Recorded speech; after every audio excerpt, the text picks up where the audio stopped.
कैसे कामयाब हो? कामयाबी का मेयार दो चीजें हैं, एक मेहनत और दूसरी दुआ। एक मेहनत और दूसरी दुआ।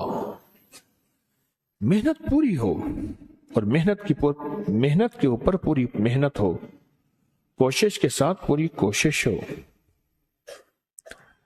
दो मेयार हैं कामयाबी के। एक मेहनत है और दूसरी दुआ है। और दुआ ये वजीफा, ये तस्बीह, ये अमल, ये दुआ है। एक और चीज है, पहले दिन से वालिदैन ने कहा बड़े होके क्या बनोगे। फिर वालिदैन ने अपने बच्चों को कहा बड़े होके क्या बनोगे। फिर बच्चे जब वालिदैन बने उन्होंने अपने बच्चों को कहा कि बड़े होके क्या बनोगे। और एक दौड़ होती है जिंदगी की, फिर उसमें बहुत कम होते हैं जो हलाल हराम जायज नाजायज की एहतियात कर पाते हैं। उस दिन मुझे एक साहब मिले, आज से कोई गालिबन 25-30 साल पहले मैंने उनके मुंह से एक लफ्ज सुना था, हलाल आए या हराम आए, जायज आए या नाजायज आए, मैंने मालदार होना है। मैं उनके करीब बैठा थोड़ी देर के लिए, नमाज असर का वक्त हुआ, मैं उठ गया, लेकिन उनके करीब बैठ के मुझे एहसास हुआ कि वो अभी तक मालदार नहीं हुआ। उसने हर जिंदगी के जायज नाजायज की कोशिश करके देख ली है और वो अभी तक भी उसी जज्बे में जी रहा है कि जायज हो या नाजायज हो मैंने मालदार होना है। उसी जज्बे में जी रहा है। अपनी नस्लों के साथ दो चीजें लगानी है, एक मेहनत और दुआ। और पहले दिन से अपनी नस्लों को दुआओं पे लगाना है, मांगने पे लगाना है, अल्लाह से लेने पे लगाना है। पीराने पीर शेख अब्दुल कादिर जिलानी रहमतुल्लाह अलैह की अम्मा ने पहले दिन ये सबक दिया था।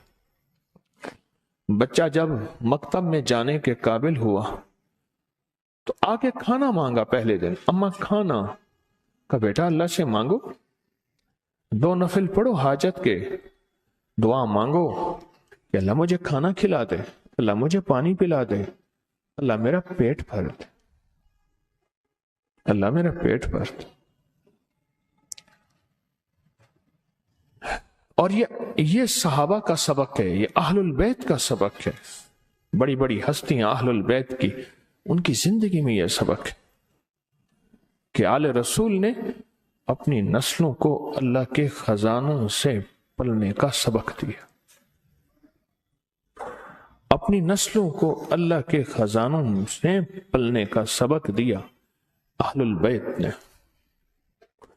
बड़े बड़े सहाबा ने, बड़ी बड़े औलिया ने अपनी नस्लों को अल्लाह से पलने का सबक दिया कि अल्लाह पालेगा, अल्लाह खिलाएगा और अल्लाह पिलाएगा।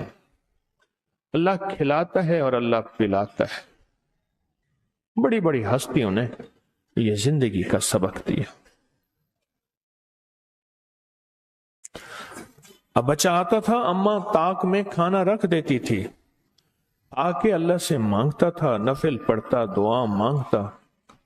अम्मा कहती अल्लाह ने खिलाया है और खिलाता भी अम्मा है। अम्मा भी तो झूठी नहीं थी, अम्मा भी तो सच्ची थी कि अल्लाह ही खिलाता है।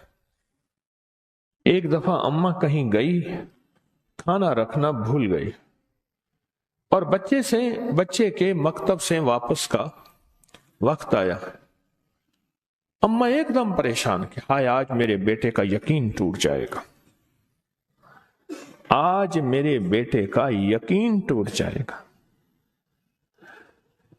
अम्मा तो कहती अल्लाह खिलाता है, अम्मा तो कहती अल्लाह पिलाता है, आज मेरे अल्लाह ने मुझे खिलाया पिलाया नहीं है। अम्मा भागी भागी आई तो बच्चा कहने लगा अम्मा आज तो बड़ा लजीज खाना था, बड़ा पुरलुत्फ खाना था। अम्मा ने कहा कैसे, कहां से मिला? अम्मा जहां से रोज मिलता है, मैंने आके अल्लाह से मांगा। میں نے آ کے اللہ سے مانگا اور اللہ نے مجھے آج کوئی خاص مزیدار اور پر لطف کھانا کھلایا۔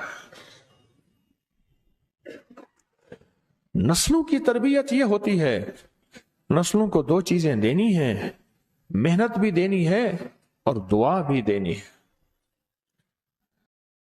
یاد رکھنا، اگر محنت دی اور دعا نہ دی، اللہ اس کے حبیب کا قرب نہ دیا، محمد آل محمد اصحاب محمد کا قرب نہ دیا، تو اس کا نقصان کیا ہوگا؟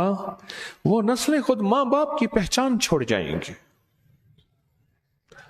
ماں باپ کی پہچان چھوڑ جائیں گے۔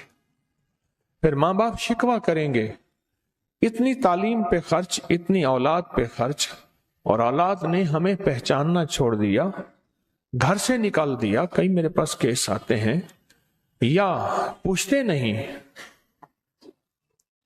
ان کے اندر احساس ہی نہیں ہے، ایسے دیکھ کے اپنی زندگی کی موج اور مستیوں میں چلے جاتے ہیں۔ اگر دعا کی محنت کا یقین ہوگا کہ دعا سے بھی کام بنتا ہے، اور جو جیل میں چلا جاتا ہے، اب ایک لفظ کہنے لگا ہوں، ذرا غور سے سنیے گا، جو جیل میں چلا جاتا ہے اور ساری سفارشیں اور سارے وکیل اور سارا نظام بے بس ہو جاتا ہے، تو پھر وہ کہتا ہے دعا سے بھی کام بنے گا۔ وہ یہ لفظ نہیں کہتا، وہ کہتا ہے دعا سے ہی کام بنے گا اور دعا ہی سے کام بنے گا۔ وہ جو جیل میں، وہ جو ہسپتال میں، وہ جو کچہریوں اور عدالتوں میں ہوتا ہے، کیونکہ سب سے زیادہ تسبیحاں، وظیفے، تہجد، دعائیں، اعمال، سجدے، رونا، اشراق، چاشت، اوابین، صلاۃ الحاجت، تلاوت، سب سے زیادہ جیل میں، ہسپتالوں، کچہریوں میں ہوتی ہے۔ وہ کہتا ہے دعا ہی سے کام ہوتا ہے، دعا ہی سے کام